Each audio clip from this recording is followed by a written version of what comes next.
World Energy's been producing sustainable aviation fuel now for about 3.5 years out of our Paramount, California facility. We've got significant demand, whether it's from the commercial aviation industry with our customers like United Airlines or KLM, or now, most recently, the business aviation community has come fully on board with the availability of low-carbon sustainable aviation fuels with customers like Gulfstream and Bombardier, and now we have corporate fleets also demanding from that sector. So it's not a demand issue, it's definitely a supply issue.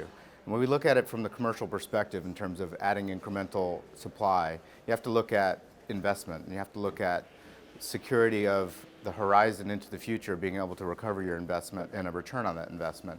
So for me, the most important element in terms of bringing more supply on is going to be policy, and even policy that has a horizon into the future for those investment purposes I just mentioned.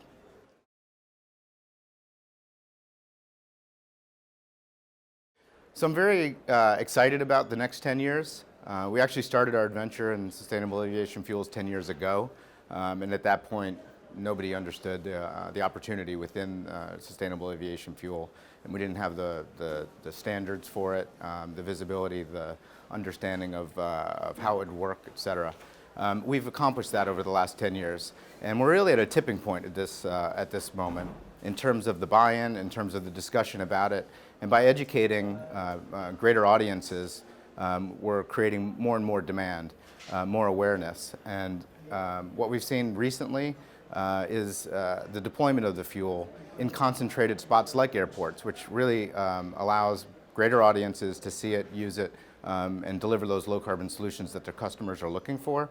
So for the next 10 years, I think the deployment's going to be wide. I think it's going to go into airports, and as a result, our sustainable aviation fuels work seamlessly within existing airport infrastructures, and as a result, it's actually going through hydrant systems. It's going into all of the airplanes that are flying within the airport systems, and so more and more deployment of the fuel. And so 10 years from now, when I look forward, I do think that we're going to have significant use. We do need better policy to incentivize more production, but I'm excited because of the increasing discussion that we're going to drive that policy change, and 10 years from now we're going to have a different world where sustainable aviation fuels is going to be the new normal. I love coming to the conference. It's an opportunity to come and share war stories with our friends. Our space is pretty complicated. It can be difficult. And for me, it's almost like a support group coming here, and it gets me recharged and energized for the next year.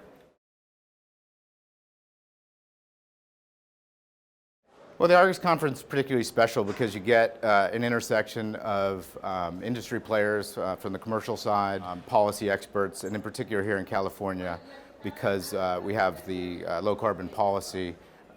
It's really made California the most important market globally, and so to get the concentration of the players that I mentioned in one place, it's really an efficient place to come and educate yourself or participate.